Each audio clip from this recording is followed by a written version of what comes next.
हमने भी जब यात्रा का ऐलान किया तो बहुत लोगों को तकलीफ हुई। बहुतों ने अपनी अपनी तरह से यात्रा पे कटाक्ष किया। मैंने कहता है कि मैंने मुख्यमंत्री से सीवरेज के लिए पैसे मंजूर कराए। दुष्यंत कहता है मैंने कराए। झूठ की राजनीति करता है, झूठ की राजनीति तो केवल अपना वर्चस्व की लड़ाई करती है। कांग्रेस है, बीजेपी है, आज सब लोग यात्रा से परेशान। परिवर्तन यात्रा 133वें दिन में प्रवेश कर चुके हैं। किस तरह का लोगों का समर्थन मिल रहा है? पहले दिन से लेकर के अब तक लाखों लोगों से मिला हूं। हर व्यक्ति जो है इस सरकार को बदलना चाहता है। कोई वर्ग ऐसा नहीं है सरकार के प्रति जिसके मन में गुस्सा ना हो। जितना सरकार के प्रति गुस्सा है उतना ही कांग्रेस के प्रति नफरत है।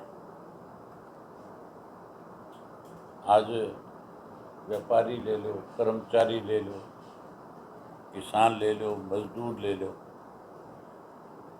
शहर और गांव की हालत जो बहुत दयनीय है। हमारी सरकार ने बजट तो 1,85,00,000 का बताते हैं, 1,85,00,000 करोड़ का, और काम कहीं है ही नहीं धरातल में। नरवाना हल्के के कल मैं गांव में था, पीने का पानी नहीं है, स्कूलों में टीचर नहीं है, हॉस्पिटल जो है उनमें डॉक्टर नहीं है, खेल के मैदान खत्म हो गए। सड़कें जितनी भी हमारे वक्त में यहाँ बनी वो तकरीबन सारी टूट गई, कोई नई नहीं बनाई गई। जोड़ जो है गंदगी से भरे पड़े हैं। आप किसी भी गांव से गुजरते हो तो सारे गांव में जोड़ की स्मेल है। सौंदर्यीकरण के नाम के ऊपर सरकार ने एक एक गांव में कई कई करोड़ रुपए खर्च किए, लेकिन सौंदर्यीकरण नहीं हुआ। लूट का केंद्र बन गया। पंचायत के पैसे को कैसे लूटा जाए, कैसे खाया जाए, इसके लिए इस सरकार ने बहुत सारी योजनाएं बना डाली।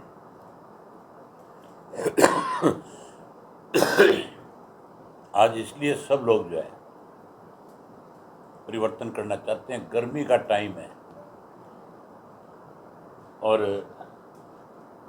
बहुत काम का समय भी है। ये सारा धान का इलाका है, लोग खेतों में हैं। बद्दोवाल गांव का कार्यक्रम है, मेरे साथ चलो आप। आपको खुद को एहसास होगा कि कितना बड़ा परिवर्तन होने वाला है। चौधरी देवीलाल ने सन 1986 में एक यात्रा शुरू करी थी। जब उन्होंने यात्रा शुरू करी थी तो बहुत सारे राजनीतिक दलों के लोगों ने यह कहा था कि चौधरी देवीलाल का निर्णय गलत है, इस यात्रा से कुछ हासिल होने वाला नहीं है।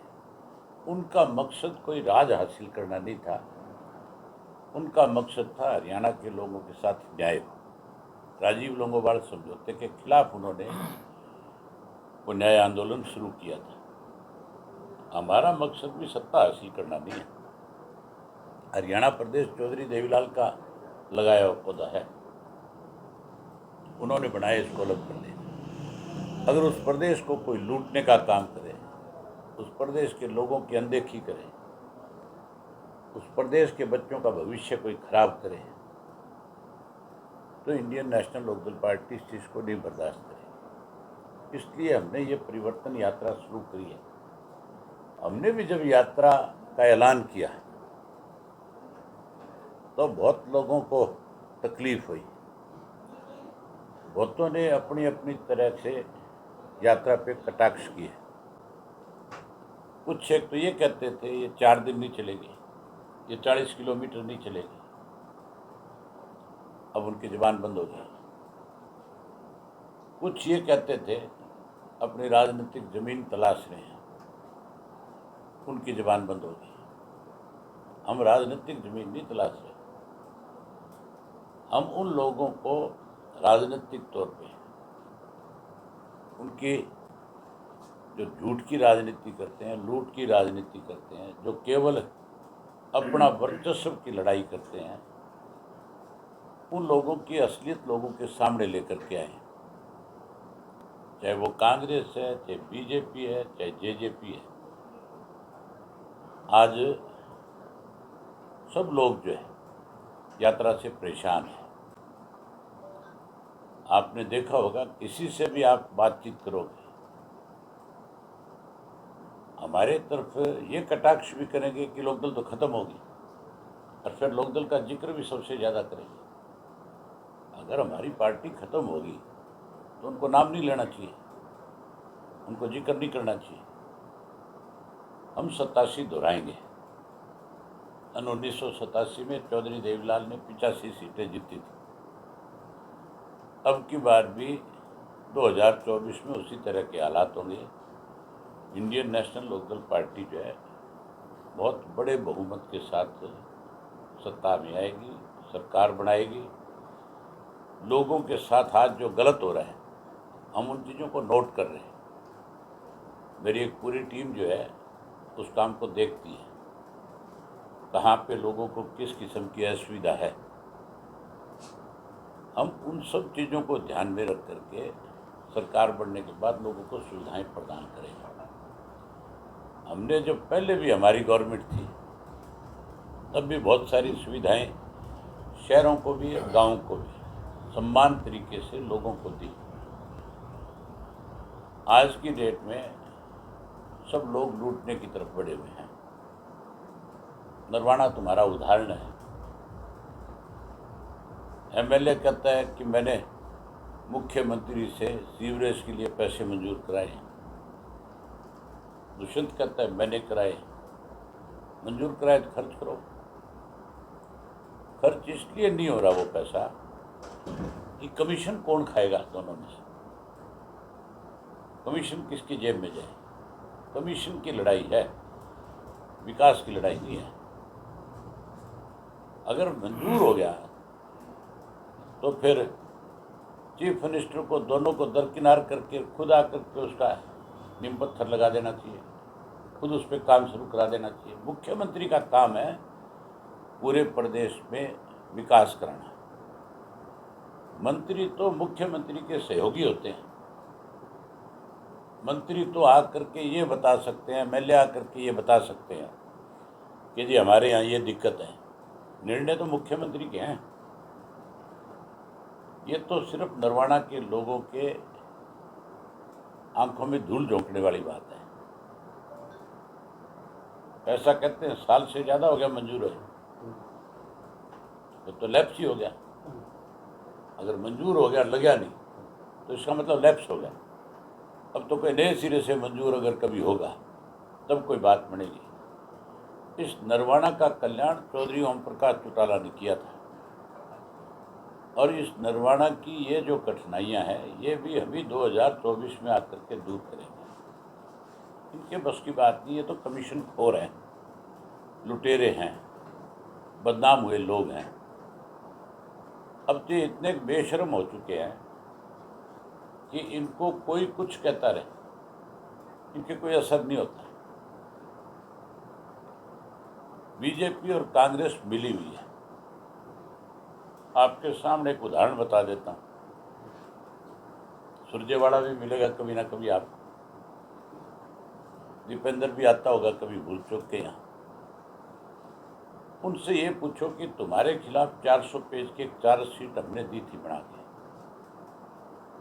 अगर वो गलत है चार्जशीट तो आपको हमारे खिलाफ कोर्ट में जाना चाहिए,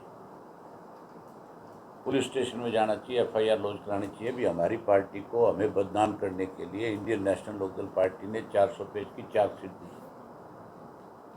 अगर वो चार्जशीट हमारी सही है तो भाजपा को 8.5 वर्ष हो गए सत्ता में आए हरियाणा में।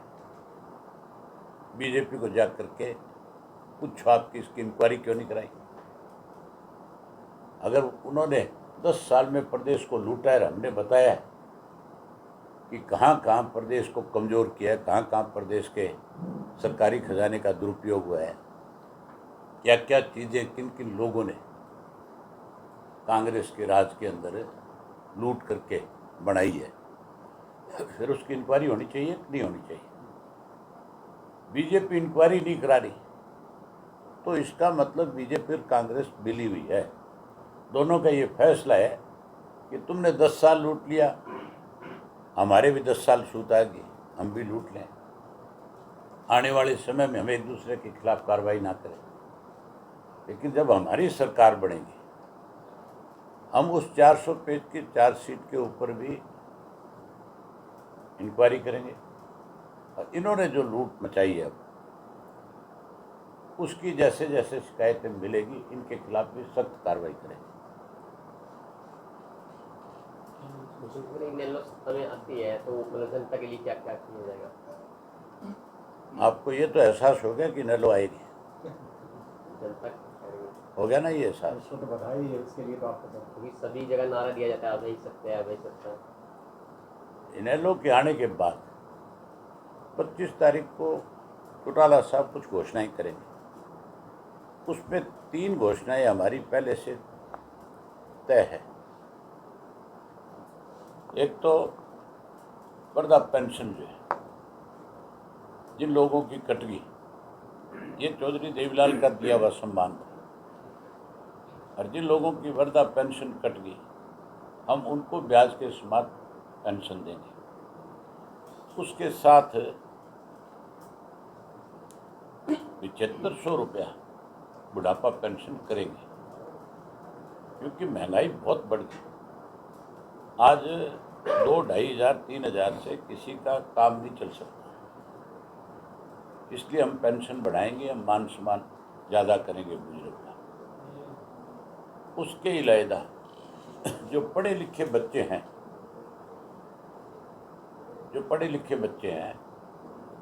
हमने पहले भी बहुत रोजगार और नौकरी दी है। यहाँ पे नौकरी रोजगार दिया कि नहीं दिया? आप लोगों ने तो काफी आप गवाह हो कि नहीं इस बात के?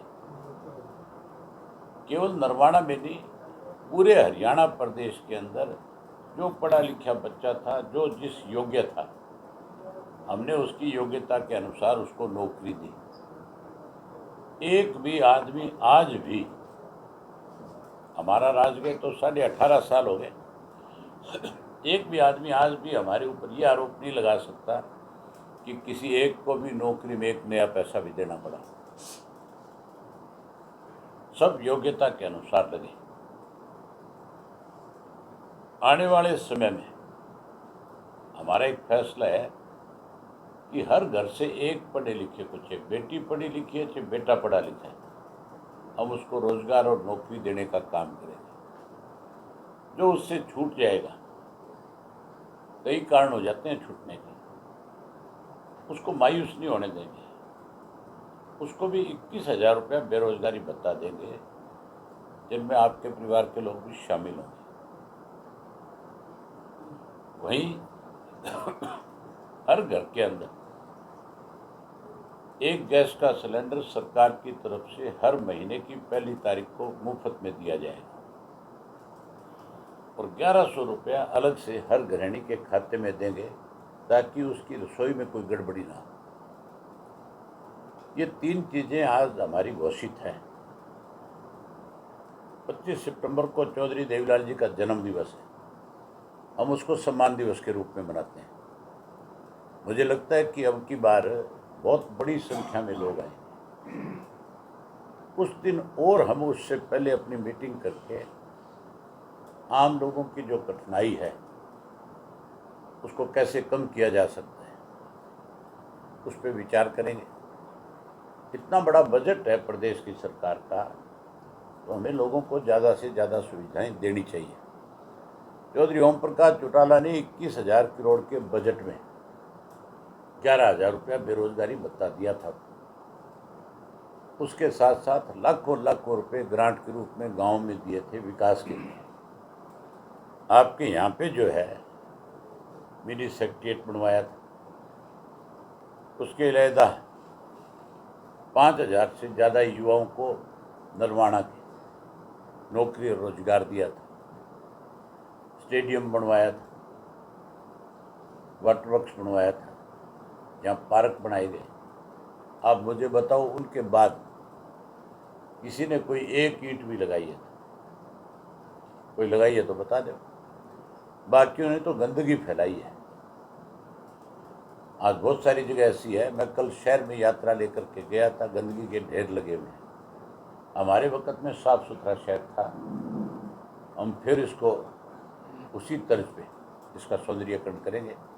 ज़रूरत के मुताबिक कहीं पार्क बनाना होगा तो पार्क बनाएंगे, हॉस्पिटल को और बड़ा करना होगा तो और बड़ा हॉस्पिटल करके देंगे, कोई कॉलेज को पोस्ट ग्रेजुएट बनाना होगा, कोई और सब्जेक्ट लाने होंगे, कोई रीजनल सेंटर बनाना होगा, कल को कोई इंजीनियरिंग कॉलेज बनाना होगा।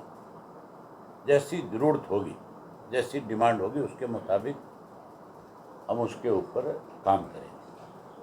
सर, मुख्यमंत्री द्वारा कल लोक लुभावने घोषणाएं की गई है, जिसमें अविवाहितों को पेंशन है और खुद सीएम की जमात के जैसे मतलब अखबारों लड़कों के लिए भी पेंशन की वो मुख्यमंत्री का कल एक निर्णय जो है बहुत दुर्भाग्यपूर्ण है। ये डिमांड तो हमारी बहुत पहले से थी कि जो अविवाहित लोग हैं, जिनकी उम्र निकल रही है, जिनके पास कोई काम धंधा नहीं है, जैसे बुढ़ापा पेंशन दी जाती है उसी तरह उनको पेंशन देनी चाहिए। ये मैंने विधानसभा में भी इशू उठाया था। इसकी डिमांड सबसे पहले हमने ही करी थी। आप देख सकते हो, मेरी कैथल की एक मीटिंग थी आज से 4 साल पहले, मैंने उस वक्त भी ये डिमांड करी थी। आप जब गूगल पे जाओगे, सर्च करोगे तो आपको मिल जाएगी। अब भी मैंने विधानसभा का पिछला सेशन था, तब भी मुख्यमंत्री को कहा था कि इन लोगों ने कोई गलत नहीं किया, जो आपके साथ हो रखा वो इनके साथ है। आप भी तो उसी श्रेणी में आते हो, आपको इनके लिए विचार करना चाहिए। अब चुनाव नजदीक है तो समझ में आई है, इनकी संख्या कम नहीं है, लाखों की संख्या में हरियाणा प्रदेश में। जो सबसे गलत निर्णय कल का मुख्यमंत्री का है वो पंचायतों को लेकर के है। गांव का सरपंच जो है, गांव की इनकम का भी 1/2 हिस्सा खर्च कर सकता है, बाकी नहीं कर सकता। गांव के लोगों ने सरपंच इसलिए चुना होता है कि जितनी गांव की इनकम है वो खर्च करे, सरकार से ज़्यादा ग्रांट ला करके गांव का विकास करे। अब कहता है कि जो ग्रांट मिलेगी वो एमएलए खर्च करेगा,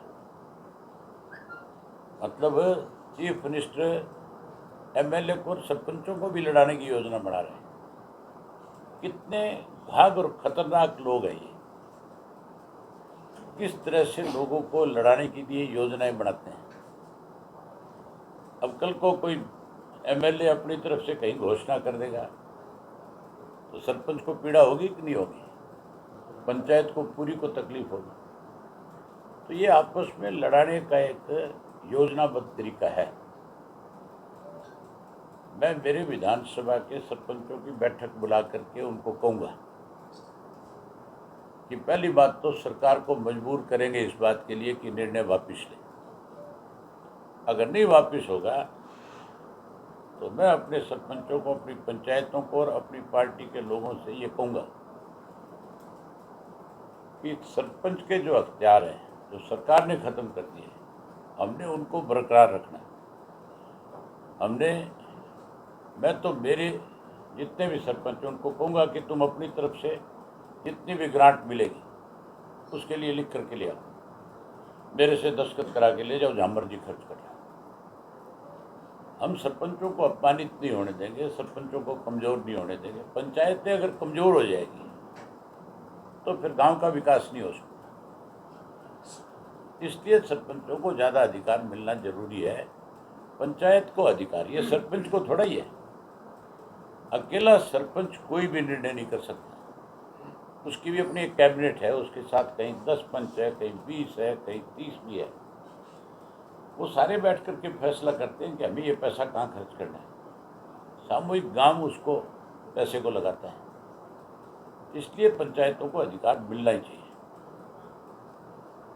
प्रदेश के सभी कर्मचारी हैं जितने भी रजिस्ट्री कलर हैं जी वो हड़ताल में बैठे हैं जी अपनी वेतन की मांग को हैं? लेकर। जितने भी कर्मचारी हैं रजिस्ट्री कलर वगैरह हैं जी वो अपनी वेतन मांग की वृद्धि को लेकर हड़ताल में बैठे हैं जी निश्चित कारण उनके लिए आप कुछ कहना चाहेंगे? रजिस्ट्री क्लर्क हाँ जी हरियाणा के हैं? पूरे हरियाणा के तहसीलदार हिस्सा नहीं दे रहा उनको। रजिस्ट्री कलर को सभी कलर हैं। इतनी बड़ी लूट है, आप सोच भी नहीं सकते। ये सब तहसीलदार जो है इन्होंने अपने दलाल बना रखे हैं। आप अपनी कोर्ट में अभी चलो, अभी दलाल मिल जाएंगे पंचायत।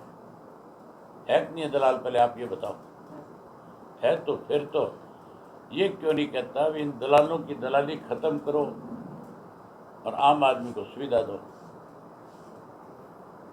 सर 2000 ठेका प्रथा पे जो कर्मचारी लगे हुए हैं सर उनके जो तनख्वाह ठेका प्रथा पे जो कर्मचारी लगे हुए हैं सर उनकी तनख्वाह 9-9 10 महीने हो जाते हैं सर।